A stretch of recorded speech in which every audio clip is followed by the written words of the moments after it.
Hi, and welcome to TV My Husband Hates. I'm Kat Sims. And I'm Reagan Kempton. And we are reality TV addicts? Addicts, aficionados? Ooh, I like that.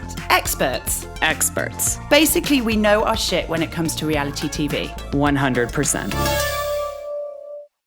Hey guys, and welcome to another episode of TV My Husband Hates. How you doing this week, Kat? Good. I mean, I'm great. Breaking news, the UK has just announced it's going into another nationwide lockdown as of Thursday. So, that aside, everything's fine. I'm fine. It's fine. Yeah, the city of Denver has upped their safer at home measures. They're at a level 3 now. So some things are closing within Denver proper, but we're outside, so it has nothing to do with us. So life is as normal as 2020 can be. I know. The 2020 really is the gift that keeps punching you in the fucking face, isn't it? It is. It's the punch in the nuts year. It really is. Every day. It's like morning, wake up, brush teeth, punch in the nuts.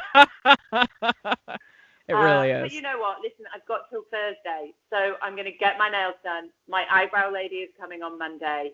I'm going for lunch in Brighton on Tuesday. I'm going to live my best life until Thursday. And then on Thursday, I'm going to buy a Peloton, and I don't care what my husband says. I think it's going to help with everybody's mental health. I think mental health is worth gold right now, and I think anything that you can do, I mean, it's kind of like we've always talked about, like the first year you have a baby and you just throw money at the problem, any problem, the sleep experts, the lactation experts, it doesn't matter, you're just making it rain money that year. That's lockdown as well, and if you can do something that will boost your endorphins and help your mental health, fucking do it. If it's a workout from home, if it's being able to walk outside for those 2 hours of light, everybody just do what you can. Well, and let's make no bones about it. It's not just about my mental health. I mean, I have been packing on the lockdown pounds. Oh, God. The Peloton means that I can, shed a few pounds. And listen, I love my body, whatever size and shape it is, 100%. But I would like to feel fitter. Yeah. So I'm going to do it. No messing. I'm on it. Nice work. Well, I hope it helps with all mental health and buttoning up jeans, because those are two things that everybody needs right now. Absolutely. So we are back with 4 shows this week. We've picked up another one. We did. I finally got Kat to watch Southern Charm, and it's going in the lineup. I want to be clear, I was a bit of a douche about this, just because Reagan was like, it's really good, you should watch it. I was like, listen, I'm not interested. And I think I don't know why, I get something in my head, and I will not be told. And the only reason I ended up watching it eventually was because I'd literally watched Hey You. I'd watched the whole of Hey You, and I had nothing to watch while I was doing the laundry or making the beds or whatever it is you have to do. So I thought, fine, fuck it. And I'd even done Selling Sunset, so I was like, I better do something. I'll watch Southern Charm. Within 35 seconds, I was like, I am all over this. So I owe you an apology, but we are back. It's in. We are loving it, and it will be our last show on the lineup this week. Yes. But first off, shall we chat about the Real Housewives of Potomac? I mean, let's you know what? Let's get Monique, and let's just get this bit out of the way, because frankly, I've just been told I'm going back into lockdown. My husband's been away for a week. He's supposed to be back tonight. He's not, because I don't know if I mentioned it, but also I had to get my youngest a COVID test yesterday because she's coughing her lung up. So while we wait for those results to come back, he's in a hotel about 150 yards away. So I'm ready for a fight. So let's do Monique and fucking lazy moms. All right. Well, let's do it. Why don't you go ahead and get started? Well, as you know, I have a real problem with the whole branding of this particular message. Fucking awful. Turns out everybody else thinks it's a pile of shit as well, because she can't sell any fucking tickets. No, she is out a lot of money for bankrolling her live podcast event. Can I just say, though, we have a podcast. This is true. I have done lots of events before. I am absolutely 100% certain that I could put a live podcast event on for 300 people potentially for a fuck ton less than 200 grand. Yes. Like, I have no idea what she spent that money on. I was really trying to think about it, and I couldn't figure it out. Like, it's just a shit ton of swag. I honestly have no idea what it is. That like £200,000. Yeah, I've hired the Royal Albert Hall for an event, and it didn't fucking cost that much money. Yeah. It's insane. Baffling to me. Anyway, I suppose if you have £200,000 to just fling at some offensive podcast event, then you should. Anyway, we do hear that Monique is, after her meeting with her pastor, has had a change of heart regarding the whole kind of scenario, and that she did want to reach out to Candace to kind of apologize. But of course, Candace jumped the gun by going legal. Do you think, how did you feel about Candace's reaction to the fact that the women didn't turn up to the podcast?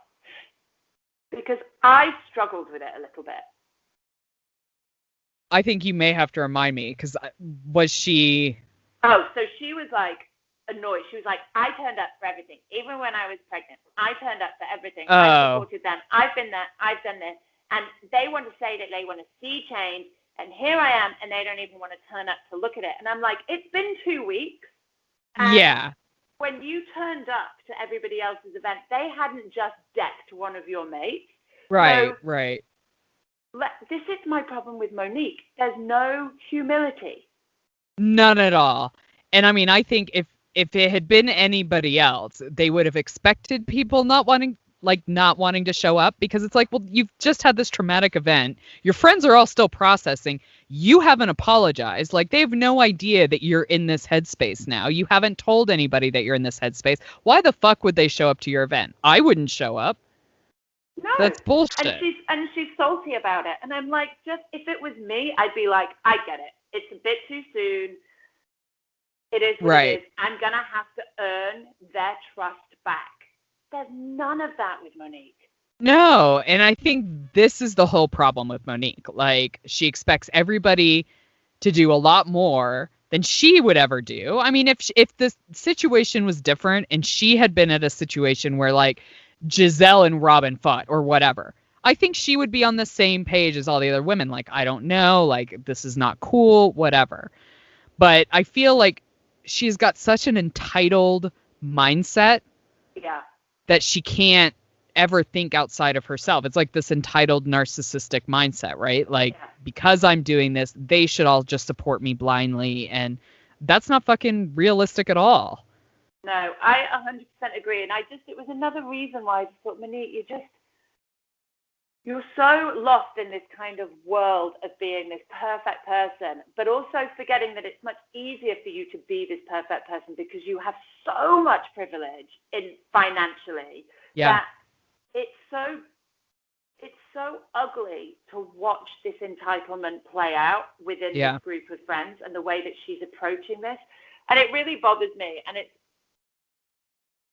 I mean, you know me, people fuck up, and I can forgive anybody anything if they fucking own it and say the right thing and move the fuck on.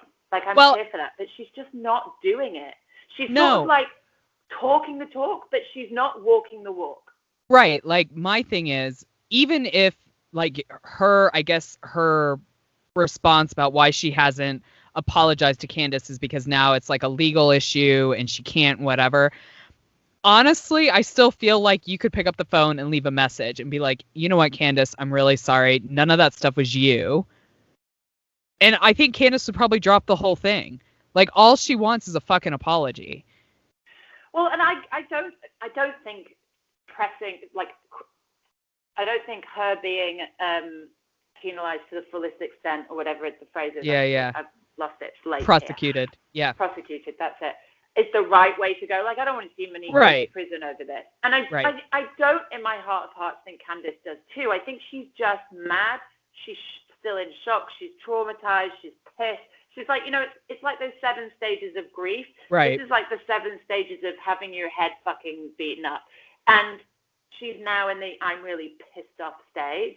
Yeah. And I think you're right. I think a heartfelt apology from Monique would have mitigated this particular situation.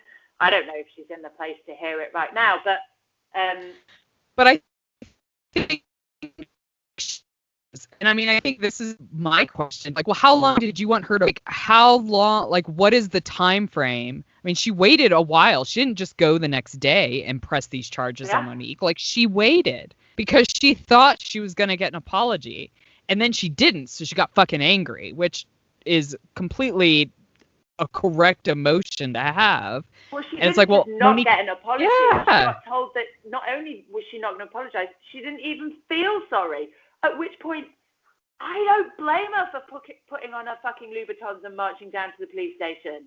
No, especially with like the shit on social media where like people were almost taunting her. Like, Candace has gotten the fucking raw end of this deal, and Monique needs to recognize that and fucking apologize. Yeah, and the longer she leaves it, the more humility she has to show, the more she has to apologize, the harder she has to work. And that's the grave that she's dug herself. And she doesn't fucking get it. No. And I mean, I feel like everybody else gets it. I feel like Chris probably gets it. Like, I want to hear what Chris is actually saying to her. Like, you need to cut this shit out and like apologize, because they're his friends too. He's very close with the other Chris, like Candace's Chris. And it's like, I think that would be a really hard position to be in, where he's just like, can you fucking stop and take a moment? Like, everybody in your life is telling you this. But she thinks she's done now. She's like, I get it. Yeah, I shouldn't have done it. Right, I'm fine. I'm now back to being a great person, and everybody needs to recognize that and pay me the attention I think I deserve. And it's like, it's not how it works, babe. It's not about how you feel about yourself. It's about how everybody else feels about yourself and what you are showing and how you are acting. And it's not looking good. And she is oblivious to it. Yeah. Yeah. Anyway. I mean, really, it only matters what Candace thinks. Like, it really only matters what you do to Candace. Like, that is actually the only thing that matters. 100% focused. Yes. And it isn't. She's like, I want to get the other girls on side to do this. It's like, no, the other girls are waiting for you to do the right thing with Candace. Exactly. Anyway, hilariously, in her little pre-prod podcast meeting, she's like, I don't want to talk about the physical altercation. And the MC's like, okay, fine. Mm-hmm. That will be the first question that comes up. And to give her credit, she doesn't mention the physical altercation. She just says, how's your relationship with Candace? But Monique's face is like, it's like she's just opened up her mouth and shat in it. You've never seen. She's pissed. But she deserves the question. 100%. And how did she think that wasn't going to come off? Like, this is reality. You've been on social media, like, liking all these comments where people said you did a good job because you did this terrible thing. And if you have a live event, that's what's going to come up. Like, that's topical. Every time. That's what happens. Yeah. You can't just do so. Then again, this is Monique's obliviousness, right? Yeah. She just thinks she can control that situation and make sure that we only talk about what Monique wants to talk about. Well, sorry, sweetheart. Not how it goes. Not at all. Anyway, the other thing we see is Karen and Ray, who somehow have found a new therapist. Karen. Life coach. Karen Huger. You didn't like what the other lady had to say. You tried to find somebody else. We all know that's what happened. I mean, you got to give Karen credit. Like, she really doesn't recognize what she's doing. She's completely oblivious to it. But essentially, and here we are at another therapy session where Ray is once again being super honest, super open, very vulnerable. And Karen's like, did he really just say that? Yes, he did say that, because this is what therapy is about. It's about saying the shit that you feel like you can't say any other time. So let's not mock him. No. Let's applaud him. I am so impressed with actually how open and honest and vulnerable he's being. And he just wants someone to meet him in the middle. And I understand where Karen is coming from, but you're also you've been in this relationship for, 25 years. Like, don't you know that compromise is kind of the key? Like, I know you just want someone to be your champion, but look, there are two people in this relationship. It's not just you. Yeah. Karen's just trying to find a therapist that is going to agree with her and tell Ray that he's the problem. And that's never the case. It's not going to happen. Excluding potentially abusive relationships, that's never the case in any regular relationship. But she is absolutely lacking in all sorts of self-awareness and is just wants Ray to take the fall. And it's really interesting. I think this is really good because in my talk, I talk a lot about mental health on my personal account. And one of the things, especially in light of things like George Floyd and the Black Lives Matter movement, I hear a lot about is this kind of stigma attached to therapy within the Black community, and especially when it comes to Black men in therapy. And so Right. I think it's super cool to see Ray doing this, and I think that shouldn't be underestimated because it's important that everybody recognizes that therapy is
Okay, let's get back on with Orange County, where it's very tense in Orange County right now, isn't it?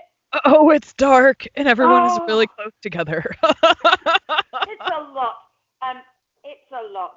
I feel a bit bad for Elizabeth. I feel like Elizabeth walked into like the ring of fire. She really has. In a party, she's just like, hold it. What did I sign myself up for? I'm just gonna sit here and drink my wine. I mean, bless her cotton socks.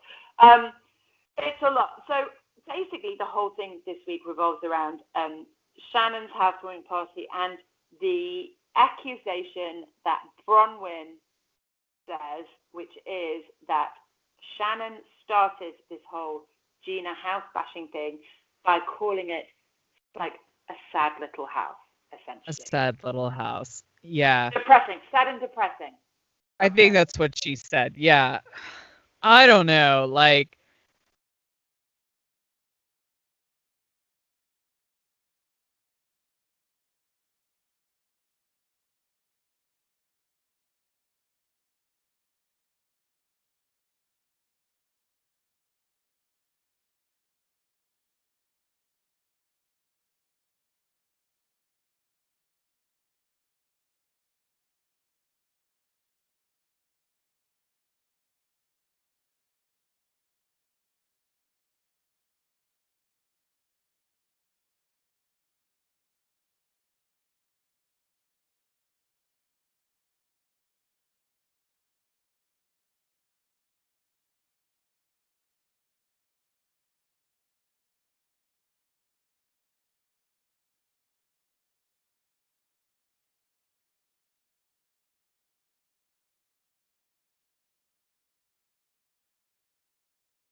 So I think when I had to quarantine, it was kind of the first time my husband had ever really felt what it was kind of like to be me, having to work and deal with the kids. But honestly, like, it was kind of nice for me. I mean, he did a great job. He took care of the kids. They're all alive. But yeah, we had the same thing where he would leave food outside the door and then go downstairs, and I'd wait like a minute and then get my food in, and I mean, that sounds joyful to me. I'm not gonna lie, that sounds joyful. Yeah. But I wasn't as sick as she was. Like, No. she was super sick, and I think that would feel really shitty if you were that sick and, all that. But massive props to Tristan for really, like, getting in there and stepping up and doing, not massive props. Like, he was a dad. Yeah. I should realize that. Being a dad.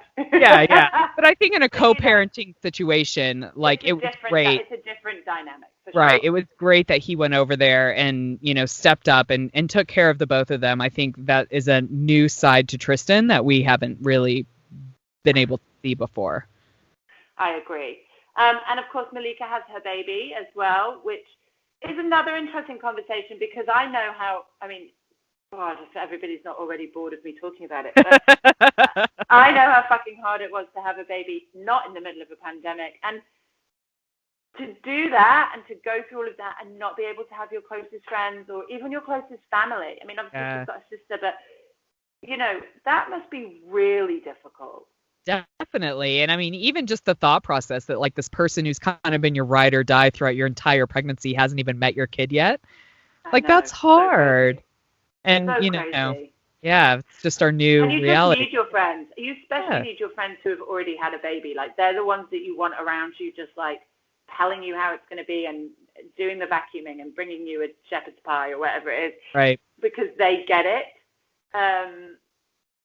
So yeah, I feel for her, and it must be a tricky time to do all of that in the middle of a pandemic. Not a global pandemic, I'd just like to say. I wondered when you were going to bring this up. Keeping Up with the Kardashians, that they referred to it as a global pandemic. I know I'm a grammar dick, I get it, but the very nature of a pandemic is that it's global. It's tautological to call it a global pandemic. You don't need to do it. So let's just call it a pandemic. Yeah. We all know what we're talking about. Thanks. Strenuous chat. That doesn't need to happen.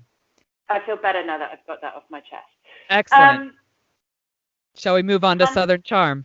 Let's move on to the newest member of our TV My Husband Hates. Yes. In its 7th season, too. So, I mean, it's a show that's been around. I've been working on her. We finally broke through. But to be fair, we've only been doing this for a year. So, it's, Very true. Yeah.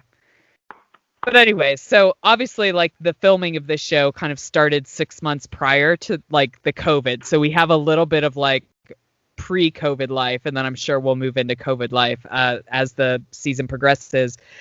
But might I just say, it's really nice to see Madison as, like, a fully formed participant on this show versus just Austin's girlfriend. Yeah, and I also like that we have, it's nice to see a grown-up, somebody with a kid who's just living real life as an adult because she doesn't, have the wherewithal to just live a life like she's some frat boy. But it is nice to see a grown-ass woman doing something. I don't know how I feel about Madison. Yeah, that's fair enough. But I'm really excited to see another grown-up because I always felt like Cam was really the only grown-up on this show.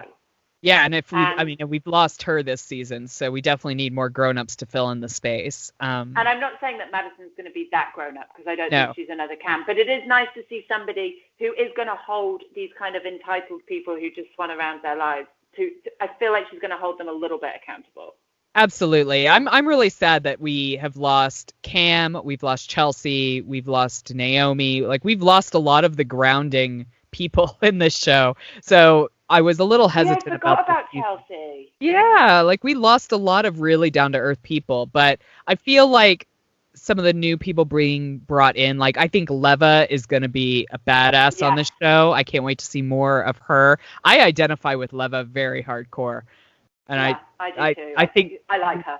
We're the same kind of beast. But yeah, I'm excited to see more of her. I'm excited to see more of John, because, we just saw a little bit of him. So it'll be nice to see some maybe fully developed human beings come into this mix of entitled Peter Pans from Charleston. I mean, these men are like... We're going to get onto Shep in a bit. But just in general, like Craig, Austin, Craig, they're still, to a certain extent, maybe just young enough to get away with it. Maybe, but it just gets to a point, guys, just to all the blokes that listen to our podcast. It's the 5% of you. Not even 5. Even that. Probably Jimmy, who edits it. And that's only because he has to. But it's not cute. It's not cute to drag out this I'm just playing the field thing. Yeah. It gets really unattractive. Well, there's a fine line between being fun Shep and being Thomas Ravenel.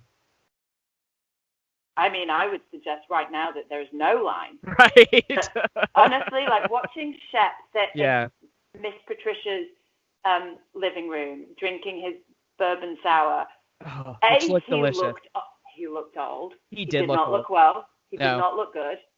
And I suddenly was like, man, you're not the cute guy turning up in board shorts anymore. You are Thomas Ravenel. Yeah. Speaking of Thomas Ravenel, we see him pop back up in this season.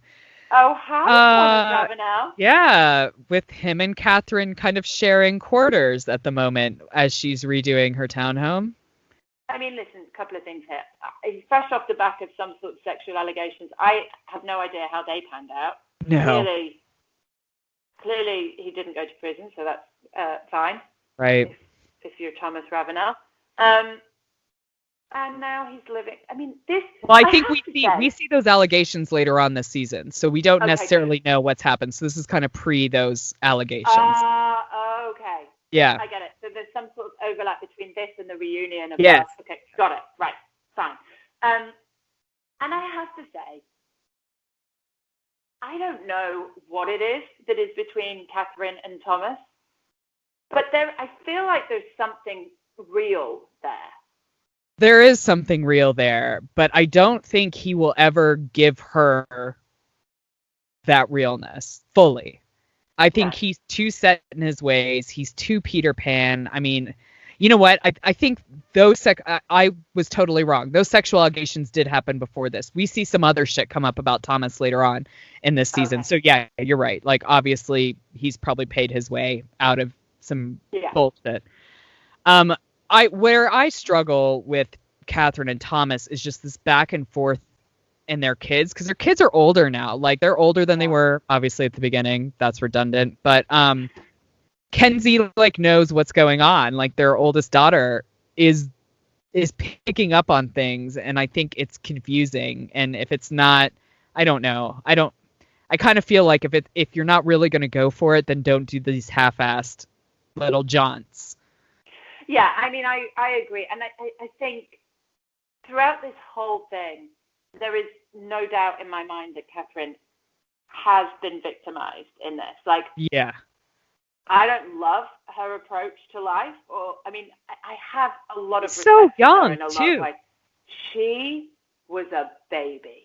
Yes. She was a baby, and she went up unknowingly against one of the most powerful players in that town, in a big fish in a small pond, and he played her like a fucking fiddle, and she had no idea what was going on. She had no idea. I genuinely believe she genuinely loved him, and she thought that was her fairy tale. And it wasn't. He just, whatever it was, he wanted a baby maker. He wanted whatever it was. Yeah.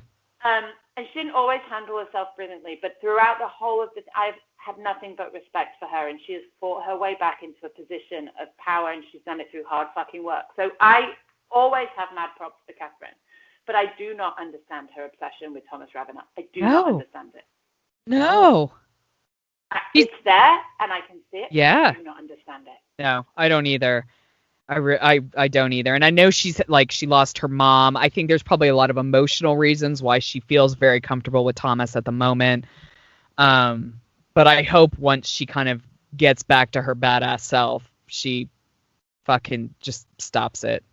But maybe not. Maybe it'll always be there. Somebody. Yeah. You know, Yeah. you just wanted to find a really decent guy, and she won't because she's not looking for that. Do you know what I mean? No, I think Leva says it later on in this episode, but I think Leva nails it. Like, Catherine feels alive in the drama, and I did too in my 20s. I mean, let's be real. Like, that is how you feel, and I think until she can feel alive without it, she's not going to find that nice, decent dude, right? That's a really good point, and I think you're absolutely right. But they've got 2 beautiful children, and she seems to be a great mum.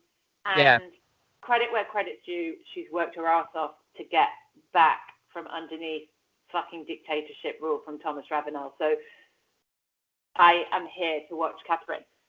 Then this is the side of Catherine that I don't love. And this is where her age shows through. Absolutely. She never really had a proper chance to grow up, right? It was like emergency grow up. It's like, fuck, I've got to fucking sort myself out. But there's these little remnants of old 20-year-old Catherine. And spreading this rumor about Jason having an affair is exactly the bit where I'm like, dude, babe, this is not what you need to be doing. Oh, I yelled at that TV so hardcore, like, bitch, shut your mouth. Like, your you dirty will mouth. not talk bad about Jason. Cam's husband is a saint. Well, hang on a minute. Let me just put this out there. Because I agree. But when Catherine reads out Cameron's text messages, Cameron never says, this did not happen. She never says this is bullshit. She's like, why are you talking about this on camera? Well, and that's fair enough. I mean, Cam has been on reality TV for a long time, and maybe he's not a saint. Like, from what I've seen out there, he's a great dude. But I think Cameron makes a point. Like, why the fuck are you talking about this on camera when I'm not even on the show? And like, she's not on the show.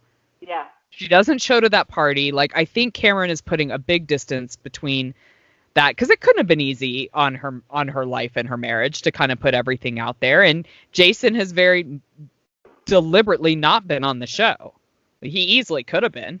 And she just had a baby, and I hate to harp on about it, but it changes when you have a baby. Well, I mean, she had the baby on TV last season, and I'm sure she got a shitload of negative fucking feedback about her telling the truth about how it feels to be a new mom. And I loved her last season for doing that. I think that shit needs to be out there, but I'm sure she got fucking trolled. I'm sure Jason got a bunch of shit, and you know, I understand her not wanting to be on the show anymore. And she really didn't like a lot of the behavior that went on amongst the cast members. And Shep, you know, we're going to talk about Shep now, but I'd always had a really soft spot for Shep. But last season, Shep he was a nasty asshole. Not a nice guy. He was a nasty prick. Yeah. And I get that there's something going on, and I hope that he's changed. I hope that this girlfriend and the therapy that he's doing is helping. But I think that was probably a lot for Cam as well. She saw some really nasty behavior in a place where it had previously just always been quite fun. Like in her little section of the cast. Always like kind of light. And Craig. Yeah. Just light and fun. And I think she really struggled last season. And I think a lot of that was how Shep behaved and treated people. And saying the stuff that Shep had said about Danny, like just all that really gross, horrific stuff. Cam wasn't down for that, and I totally get that. And good for her for not being on the show and kind of living her life, but I definitely miss her. But I am glad her best friend Leva is there to fucking set shit straight. And I would never want to be in Catherine's shoes when Leva gets a hold of her about this rumor. No, me neither. Also, fucking Craig. I cannot bear him. I cannot bear Craig. And I don't care about the pillows. Make as many. I loved him for his sewing machine and his pillow. Like that, I can get on board with. He's just such a fucking loser. He's a little gossip. He's a little bitch. Yeah. Yeah. He's a little bitch. And I cannot bear it. No. He's like, shut up, Catherine, you shouldn't be saying that. Scuttle, scuttle, scuttle, scuttle, scuttle, off to Leva. You'll never guess what Catherine said. Right. Off. If you're that morally offended, then don't fucking spread the rumor. Right. Shut it down. Yeah. Shut it down.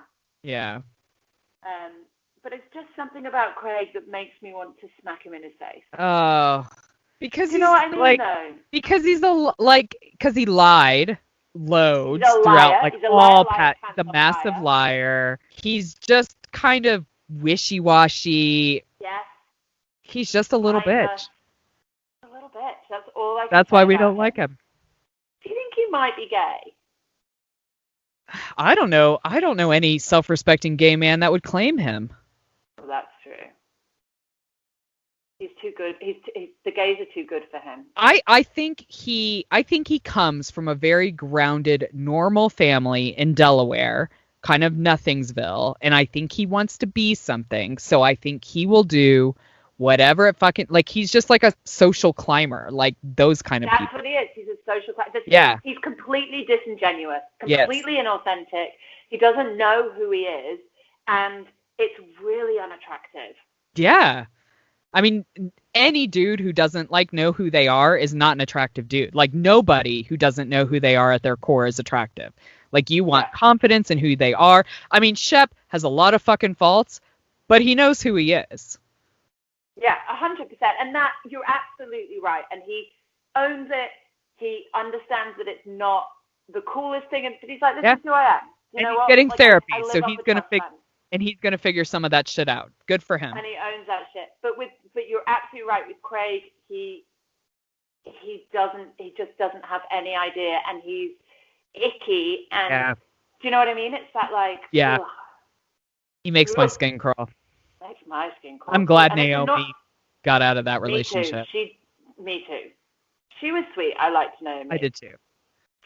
And then we have Shep's party, the Dumb and Dumber theme.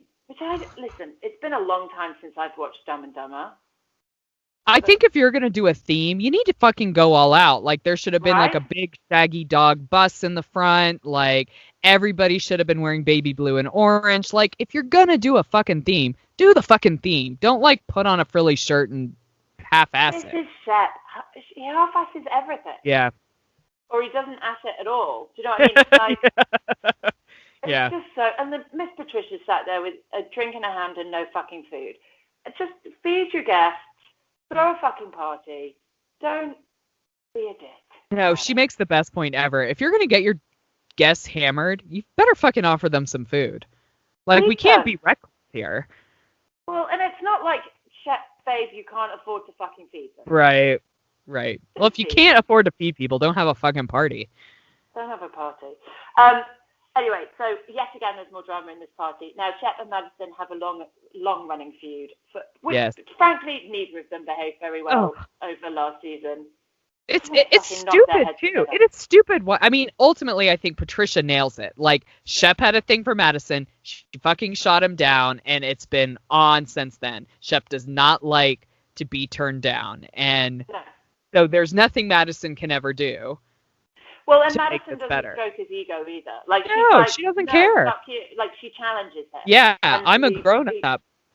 And he doesn't like it because in his world, men are in charge and women are demure. And she's not that person. She's like, no, don't fucking come at me. I'll come back at you. Yeah. And women don't do that to Shep. So he doesn't know how to handle her. So he tries to cut her down and undermine her, which I think he tries to do again in this party. You're giving Shep more credit, which is fine. I think he knows that Madison and Peter have slept together. And while I don't think it was necessary, I don't think it was the point of the party, I think he knew. Yeah, whereas I guess I am trying to look for the better in him. I'm a kid of divorced parents, so I am a natural born placater. But I think if anything else, it really just hurt Liz. It didn't fucking hurt Madison. Peter, it hurt Peter in the fact that his wife was pretty fucking pissed off. And I don't know if he would do that to Liz. Does that make sense? That's a really shitty friend's wife. Yeah. I don't know. I mean, the other thing is, I have to say, I don't understand these massively jealous, insecure women that get really mad that another woman that your partner or boyfriend slept with before you were even going out is in the room. I just don't get it. I don't either. And I mean, I thought Liz made a really big deal out of something that was not a big deal. Like, so they had a one night stand. 100%. Different If it story. was yesterday, it would be an issue, and you have every right to fucking act that way. You weren't even in the Before picture. you were together, they had a one night stand. Who gives a fuck? Yeah. I don't care about shit like that. I could not care less. Genuinely couldn't care No. less. I find it astonishing. It blows my mind. Yeah, that I don't women understand behave it. like that. Anyway. But another one of Shep's friends show up in the form of John Pringle. Now listen, I'm going to put out a prediction. I have a strong suspicion that I might start having dirty dreams about John Pringle. Of course. I mean, the way he sings, like him with the guitar, was very hot. We all know that I'm a sucker for a man with a guitar. Column A. Sorry about that. But I love how, like, Patricia is just, like, trying to mastermind this whole John Pringle-Madison connection. Like, she's already talking to Madison, like, well, he's got a 7-year-old, and you have a 7-year-old, and you guys need to play date. 100%! Madison needs a real dude, and John is a real dude. I agree. I mean, I think he's kind of an asshole as well. Like, I imagine he sleeps with most people he meets, bit of a chef. But I do think that a man with 2 kids is more suitable for Madison than fucking Austin, who's wearing that ridiculous dressing gown, living with fucking Craig, bitching about laundry and waking up at like 11 o'clock in the morning. Oh, man. No, I can't, and also I cannot wait to be Patricia's age and oh my God, be able to just get away with that shit. If I could live in this like beautiful Southern home in any place and have a butler like Michael who can literally make any drink on command and is super lovely, even to the point he will wear your dogs in the front of his little apron like a little baby carrier. I want her life. I would sit around wearing glamorous muumuus, drinking bourbon sours and martinis at 5 p.m. very, very easily. Can we start a petition to get Michael and Patricia together? I don't. I think that they are secretly each other's companions for life. I think they're companions for life, but I don't think the sexual chemistry is there. I think his sexual chemistry goes elsewhere. I mean, I suspect you might be right, but I adore Michael and Patricia. Their life dynamic is beautiful. It is, and he takes so much pride in his work, and she is, I don't know. Listen, yeah, I want to be as badass as Patricia is when I'm older. I want to get to that point where I can take somebody aside who is with somebody else and tell them that they should be with somebody else, because nobody's going to get pissed at me because I'm 105. And I know what's up. I know what's up. I've been around the block a few times, and Patricia has been around the block a few times. She has been married quite a few times. Yes, she has. Anyway, I'm excited to see.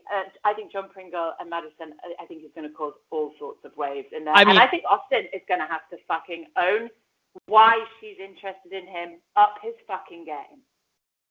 Yeah. 100%. I mean, I felt like there were sparks that night. I felt Catherine was sniffing around a little bit at John as well, trying to get in there. I think Madison is more John's speed than John and Catherine terrifies me. Yes. That terrifies me. Yeah. Mostly for John. Yeah. I mean, yeah. Catherine's a different level. Catherine is a different level. Like, God love her, she's different level. But it will be exciting. Let's see how the season plays out. I'm not 100% in because Cam's not there, and I loved Cam, but I'm willing to be proved wrong. Yeah, I think the more we see of Leva, at least from like the clips from what's coming in the season, I think Leva is going to bring some racial truths to the group, and Catherine's is not get the sharp end of her tongue on that. Yeah, I think Leva is going to be our fucking voice of reality in this magical land where people never grow up. So we'll see. Endless, bottomless bank accounts. So that's us for this week. Thank you once again. We were hoping to record the Below Deck reunion Minnesota today, but for some reason the UK is not getting the second part of that until next week, so it will be a little later than initially planned, but you will get it, of course. We've also got potentially some quite exciting interviews, guest episodes lined up, so you know, there's lots and lots going on, and in the meantime, we haven't done it already, but please, if you are listening and you haven't, please go and rate and review now. It really helps. It's literally the only thing that we ask of you. Yeah, we got some really great ones in this week, and I was going to have it all queued up, and of course, I don't, but let me see if I can pull them up really quickly. Sorry, I know this is kind of last minute. I should have been better prepared, but... Listen, you don't stress out about it. It's fine. You take your time. I can. Here. Oh no, it doesn't show. I think they were 2 from the UK, so they won't show on my phone, but they show up on the little report that I get. So I don't have them with me. But for those of you who have recently reviewed, we've read them. They were lovely. Thank you so much. They really make doing this every week possible and fun and exciting. So thank you for taking the time to do that. The rest of you lot, get on it. Yes, do it now before you have to do anything else. And we will be back next week, of course. But in the meantime, remember... Smart people watch reality TV too. Bye-bye. Bye. Please subscribe, rate, and review TV My Husband Hates wherever you listen to your podcast. You can also follow us on Facebook and Instagram at TV My Husband Hates and join the Facebook group to keep the conversation going when the podcast ends. If Twitter's your thing, you'll find us at TV Husbands Hate. Theme music and production for TV My Husband Hates is by Jimmy Sims.